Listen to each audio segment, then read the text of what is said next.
And here are the crypto top headlines. First up, Senator Cynthia Lummis interview. Aiming for new crypto bill to be passed this year or by early 2024. Next, will the next crypto bull run be dominated by L1s, L2s, or something else? Also, why is XRP price up today? Welcome to Crypto Top Headlines, where there's no clickbait thumbnails or titles, and no speeches on my opinions, just bringing crypto's news to you. We are a new channel here on YouTube, and would greatly appreciate it if you would click on the like and subscribe buttons, as well as the notification bell. It does help support the channel, so thank you in advance for doing so. Now, on to these headlines. Our first top headline is a new interview from November 2nd with Senator Cynthia Lummis, aiming for new crypto bill to be passed this year or by early 2024. It's important that we pass Lummis-Gillibrand as soon as possible, hopefully early in 2024, because it's the complete regulatory framework for digital assets. Now, I'm absolutely open to having it passed in segments. We put the illicit finance component of our bill in the NDAA with input from other members. We could put the commodities portion into the farm bill. So that would be the Bitcoin specific portion of the bill. We could move some of this through the Finance Committee, some through the Banking Committee, but we're crying out for a clear regulatory framework here. Now, something that might help break the logjam on this is that certain traditional financial institutions like Fidelity and BlackRock will be approaching the SEC relatively soon, we believe, to request authorization for a Bitcoin exchange-traded fund. And so as you see these traditional asset managers move into the digital asset space, I think that that is another indication that it's time to have a clear regulatory framework. So in the meantime, Senator Gillibrand and I will continue to push on the case for digital assets and a complete regulatory framework at the same time that we encourage the Justice Department to complete their investigation of Binance and Tether that were involved in the illicit finance of Hamas because their platforms were used, and it looks like they turned a blind eye to that. Another thing that's happening with Tether is their stable coin is a significant holder of U.S. Treasury bonds. So because they are a big enough player in that space, there's some risk to the U.S. Of having this stablecoin unregulated. So we've been really working with Patrick McHenry in the House to get the stablecoin component of our bill moving. And we're flexible. Senator Gillibrand and I see the small differences between the House and the Senate versions, specifically related to stablecoins. We know they're resolvable.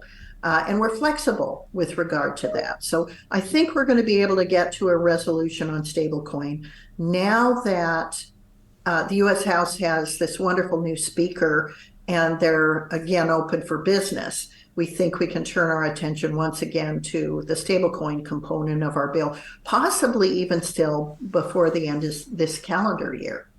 What about, you mentioned the stablecoin portion, but we also know the House Financial Services has put forth their own framework for regulating crypto, something that would garner support on the House floor, assuming we can get this government funded in time, perhaps as soon as this year on the crypto front. Is that something you would support as well?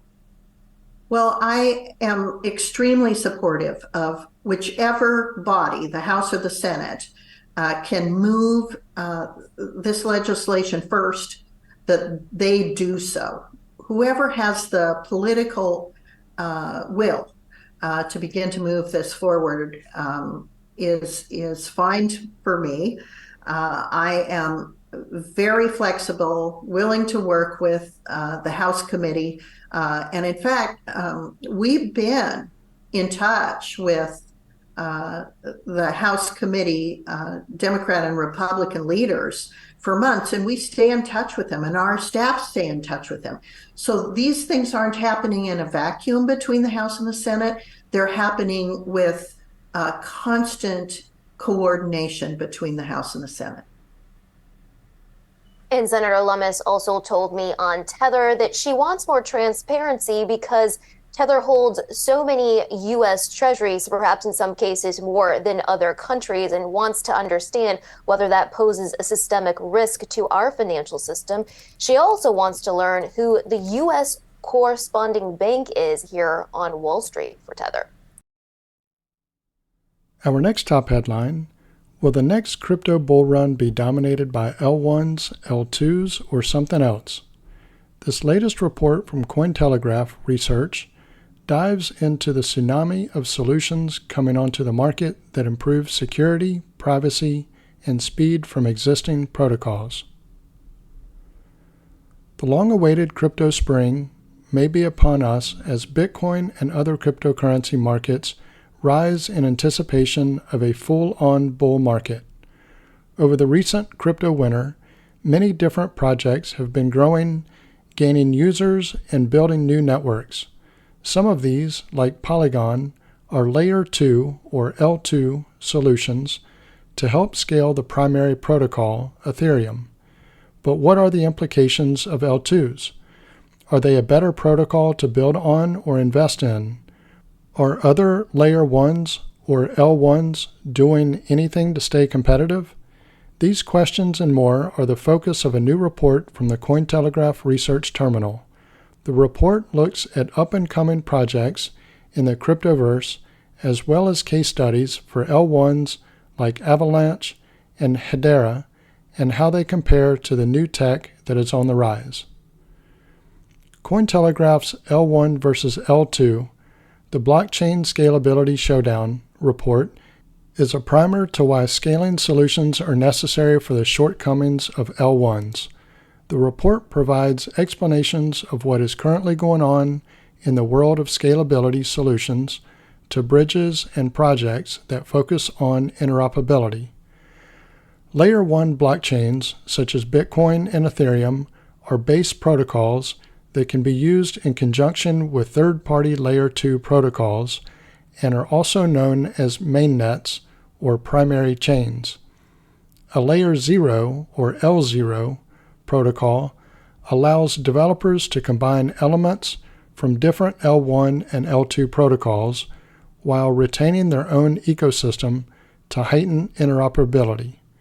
L2 protocols enable thousands of low-value transactions to be processed after validation on parallel blockchains, with records then being transferred to the main blockchain or mainnet to ensure they are immutably recorded.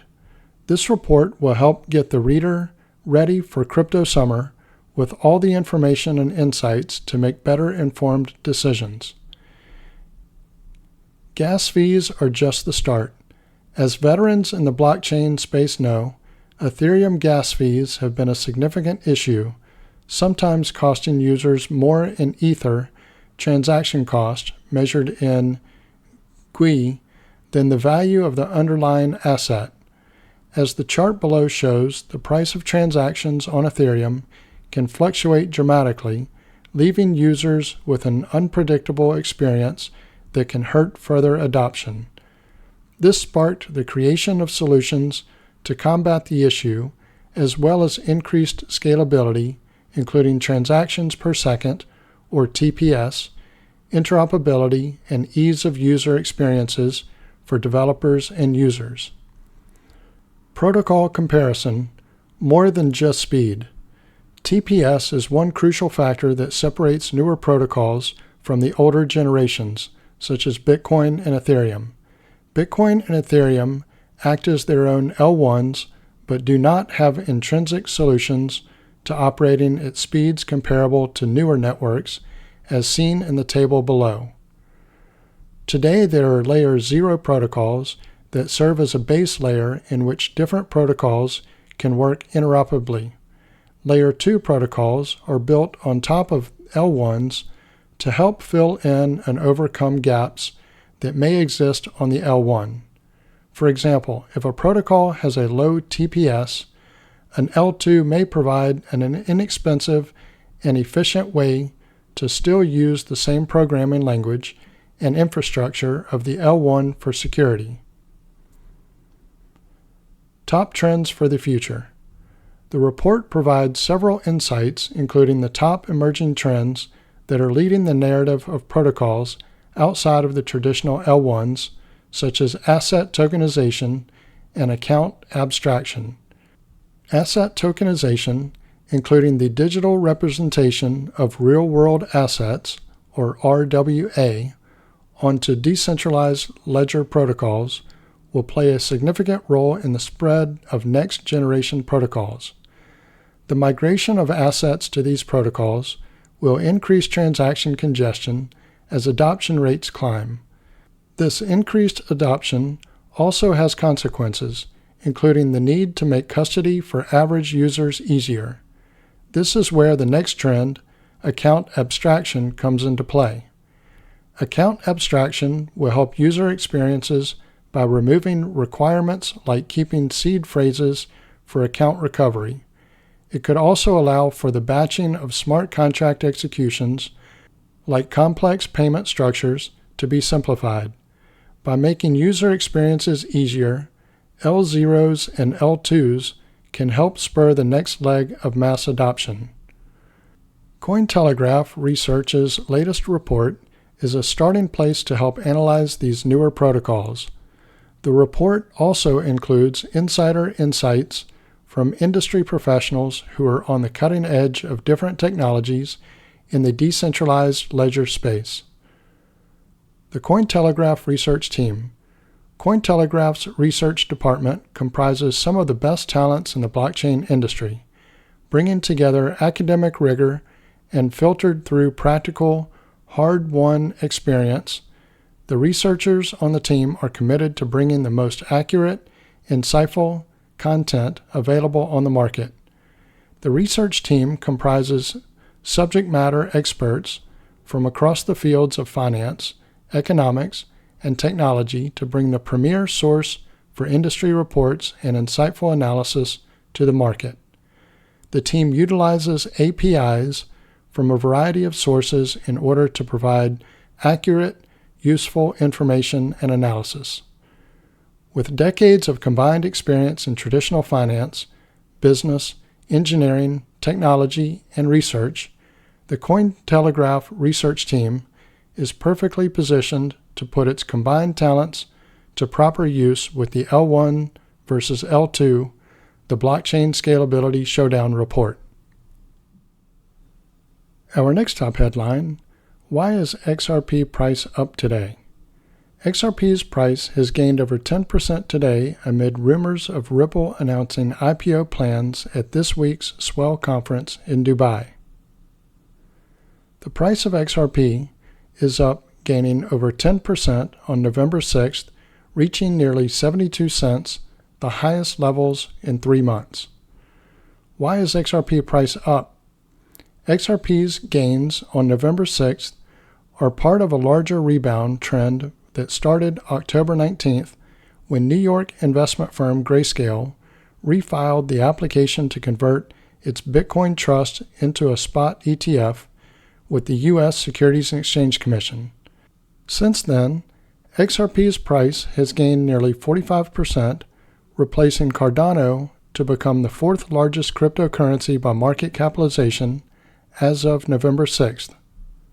In addition, XRP's bullish momentum has improved after winning regulatory approval in the Dubai International Financial Center's Free Trade Zone. In other words, financial institutions in the DIFC can now legally carry out transactions in XRP tokens. Furthermore, gains in the XRP to USD pair come ahead of Ripple's Swell Conference on November 8th to the 9th in Dubai, amid rumors that the blockchain payment firm may announce its initial public offering plans. The XRP market has seen similar bullish reactions to the Swell event in the past. Additionally, Ripple likely also received a boost last week from the National Bank of Georgia, which selected it for developing Digital Lari, its central bank digital currency, or CBDC project. XRP whale accumulation. XRP's price rally on November 6th also comes on the backdrop of a strong accumulation behavior among its richest investors. Notably, the supply held by addresses with a balance between 100,000 and 1 billion XRP tokens reached its highest level in November 2023, according to data resource Sentiment. Meanwhile, XRP's social dominance, measuring its mentions across the crypto-oriented social media versus top 50 cryptocurrencies, has risen to its highest levels since July 2023. XRP open interest jumps 13.5%. XRP's climb accompanied modest gains in its derivative market. For instance, the cryptocurrency's open interest, representing the aggregate notional of contracts still in play, jumped nearly 13.5% in the past 24 hours to $751.75 million. That is still lower than the $1.19 billion OI that tailed the SEC versus Ripple court decision in July. Meanwhile, XRP's OI-weighted funding rate has dropped to 0.01% every 8 hours on November 6th versus 0.03% yesterday. That equals 0.2% per week, indicating long positions are covering the leverage costs. However, note that funding rates below 1% per week are not considered expensive. Considering the lack of demand for leverage through futures contracts, it's reasonable to doubt whether the hype around Ripple's swell has convinced derivative traders about more XRP price upside. XRP technical analysis sees a 25% upside nonetheless. From a technical perspective, XRP price is well positioned for one last push upward before entering a possible correction period. Thus, the bulls will be eyeing 90-cent level into 2024. The 90-cent target coincides with a resistance confluence comprising a multi-month ascending trend line, a multi-year descending trend line, and the December 2021, April 2022 resistance range. Nonetheless, this potential push toward 90 cents will replace XRP's weekly relative strength index above 70, an overbought zone, heightening the risk of a correction. For example, XRP's price dropped over 50% after its RSI crossed above 70 in July 2023. The downside target in this correction scenario appears near 55 cents, down 20% from current price levels. This level coincides with XRP's resistance during the October 2022 and March to June 2023 sessions.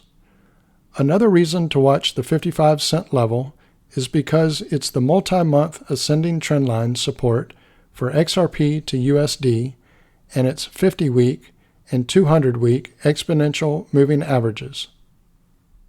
So this concludes our top headlines. If you haven't already done so, don't forget to click on the like and subscribe buttons, as well as the notification bell. Also, leave your thoughts in the comments and share this video with your friends and family. Thank you all for watching Crypto Top Headlines, bringing crypto's news to you.